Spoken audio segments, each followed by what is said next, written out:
नमस्कार, आज आपण पाहणार आहोत व्हेज फिश फ्राय। हे कोणतेही मासे फ्राय केलेले नसून ही व्हेज रेसिपी आहे।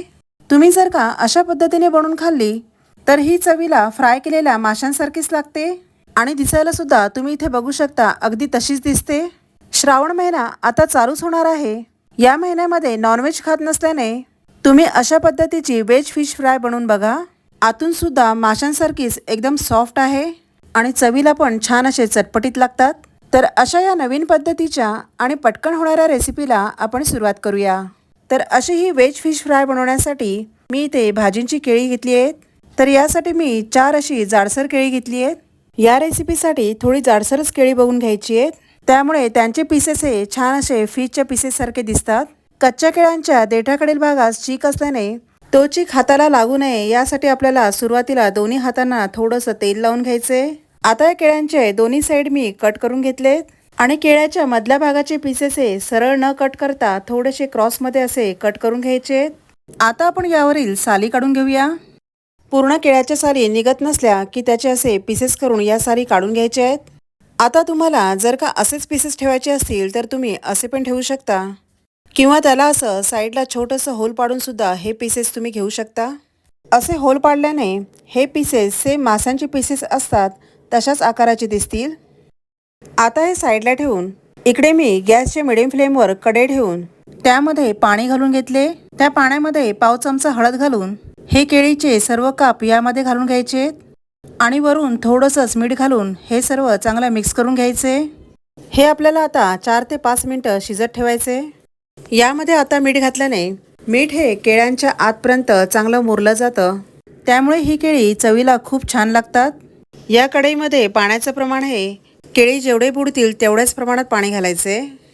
यांना जास्त प्रमाणात शिजवायचं नाहीये। ही केळी आपल्याला थोडीशी शिजून घ्यायची आहे। तर इथे 5 मिनिटं झालेली आहेत।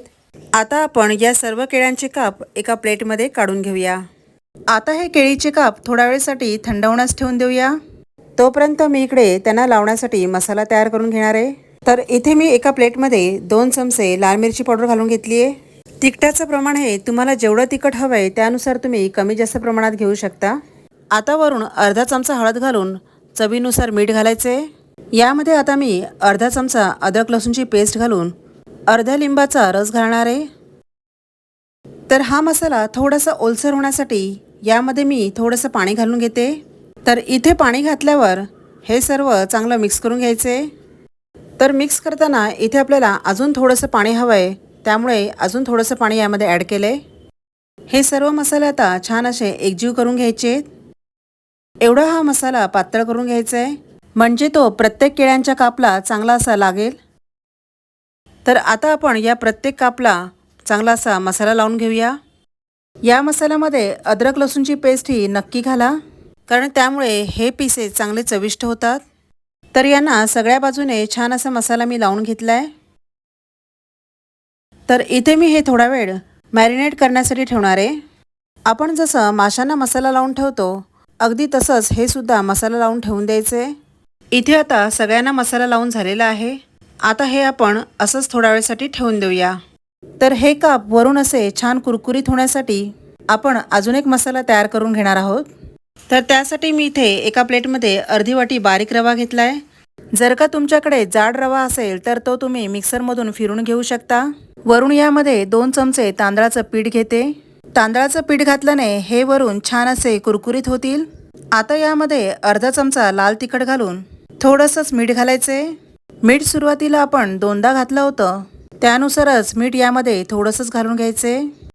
हे सर्व आता रव्यामध्ये चांगलं असं मिक्स करून हा मसाला सुद्धा केळ्यांच्या सर्व पीसेसला वरून चांगला लावून घेऊया। तर असा मसाला सर्व पीसेसला सगळ्या बाजूने वरून असा चांगला लावून घेतला आहे। आता आपण यांना फ्राय करून घेऊया। तर हे फ्राय करण्यासाठी इथे मी पॅनमध्ये 1.5 चमचा तेल घालून घेतले। तेल चांगलं गरम झाल्यावर यामध्ये असे पीसेस सोडायचे। तुम्हाला जर का हे डीप फ्राय करायचे असतील तर तसे सुद्धा तुम्ही हे करून घेऊ शकता। तर मी इथे हे शॅलो फ्राय करून घेणार आहे। भरपूर असे पीसेस या पॅनमध्ये घालायचे नाही आहेत, जरा कमीच सोडायचे आहेत, म्हणजे ते आपल्याला पलटी करण्यासाठी सहज सोपे जातील।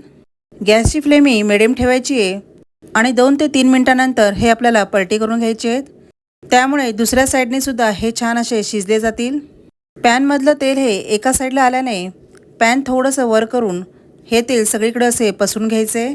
त्यामुळे वरून जास्तीचं तेल न टाकता त्याच तेलामध्ये हे छान असे शिजले जातील. मधून चमच्याने थोडंसं हलवत राहायचे, त्यामुळे ते एकाच जागी असे करपणार नाही. तर हे पीसेस आपले छान असे तयार झालेत. तर तुम्ही इथे बघू शकता हे पीसेस अगदी फ्राय केलेल्या फिश सारखेच दिसतात. तर आता आपण यांना एका प्लेटमध्ये काढून घेऊया. तर अशी ही आपली व्हेज फिश फ्रायची डिश बनून तयार झाली आहे. तर तुम्ही सुद्धा श्रावणामध्ये अशा प्रकारे व्हेज फिश फ्राय नक्की ट्राय करा. हे चवीला खूपच छान लागतात. तर पुन्हा भेटूया अशाच एका छान अशा रेसिपीसोबत. धन्यवाद.